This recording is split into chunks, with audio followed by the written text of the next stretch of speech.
This is how I became a full-time basketball trainer. If you're watching this video, it means you might want to become a full-time basketball trainer or are a full-time basketball trainer. I'm JQ, and here are the steps that I took to get from being a teacher to becoming a basketball trainer.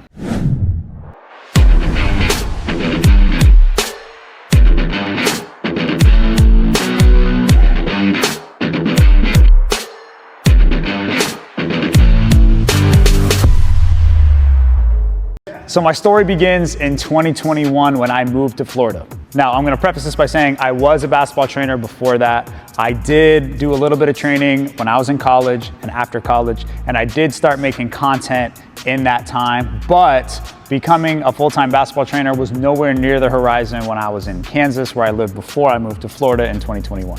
So I packed my bags, moved to Florida. I had probably $8,000 in my bank account. I didn't have much to my name. I didn't know anybody in South Florida, and I moved there. And I moved there to become a teacher because they're begging for teachers out here. It was an easy job to get. It's consistent income. You get the summers off. That sort of thing was appealing to me at the time because I knew that I needed some income to be able to live, because it's not like I had much money.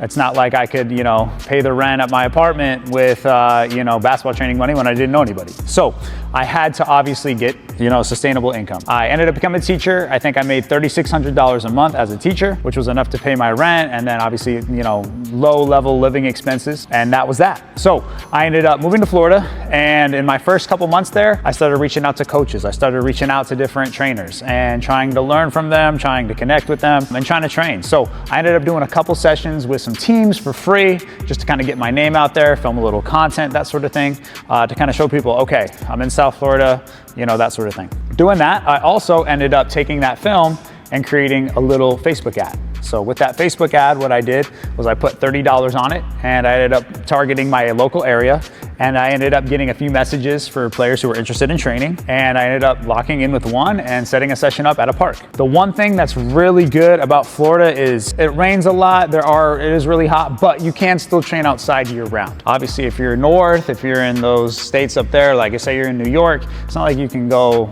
out at the park in the wintertime. So for me, that was really big in growing my business, was just doing that and being in Florida. But anyway, about it, I had one kid. This kid's name was AV. He pulled up. He was a fourth grader, and we did a training session, and he loved it.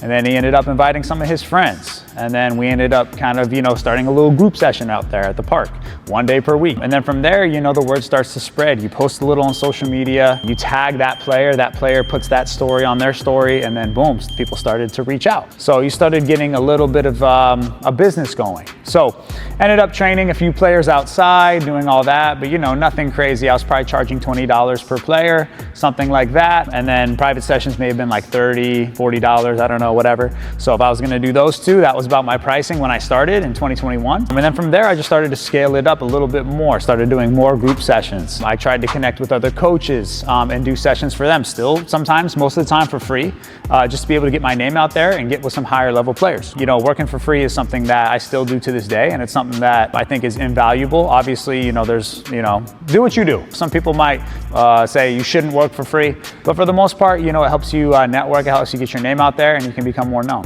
Anyway, about that, started saving more and more money, putting all that training money away, and then living very below my means. I wouldn't spend a lot of money on anything. I would pay my rent, and then I'd pay for my food, wouldn't eat too much, wouldn't eat out too much, wouldn't go out or do anything. So that's like my lifestyle. It was a lot of work. I was at the school, and then after school, I'd go train in the evenings and on the weekends. It's like, what else would I be doing? This is what I wanted to do because I knew I had the vision of getting a basketball training gym and eventually going full time, like I said. So ended up continuing to train more and more and more and saving money. And then I started looking for spaces because I'm like, okay, I've got a little bit of cash saved up. I got some stuff, ready to go. So I need to start looking for spaces. And what I told myself, if I was going to go full time, I needed to have a gym space, because if I was going to go full time, you can. And honestly, without a gym, you could go full time too. If you looked at the numbers, it's all a math problem. That's what I like to think of it as. It's like, okay, what are my living expenses? What am I comfortable with? If those living expenses are, if I make more money training than I have my living expenses,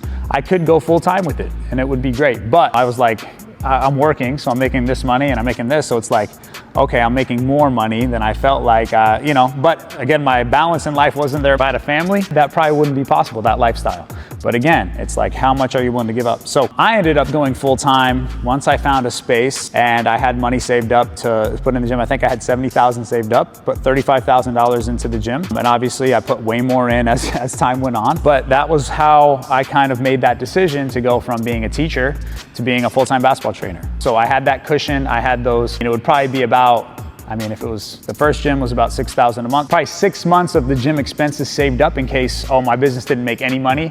I would have 6 months to kind of like figure it out. I would say my biggest recommendations for anyone looking to become a trainer is know your expenses every month. Make sure that you are living below those. Bare minimum, probably 3 months of expenses saved up. So that way, if you end up, going into the gym or whatever and going full time and, there might be a slow month or something, then you need to be sure you're safe. But if you're looking to grind, if you're looking to push, this lifestyle's for you. If you're not, it's how it is. You know what I mean? Any business, it starts off slow. You're gonna have to push, you're gonna have to work, you're gonna have to network, connect, and you're gonna have to treat people right. But eventually you start to get some traction and people are gonna start respecting you for the good work that you do, and then you'll be able to do it. If you have any questions about going full-time, if you should go full-time, if not, make sure you guys reach out to me. I would love to answer any questions that you have on my Instagram at JQ Basketball Training. I also have below linked a free course for starting your own gym. So if you wanna start your own facility and you don't know where to start, this is a great course for you guys to go through. It's real quick, easy. It kind of gives you the layout for everything that you want to do. So make sure you guys go hit the link and go get that right now. And we'll see you guys in the next video.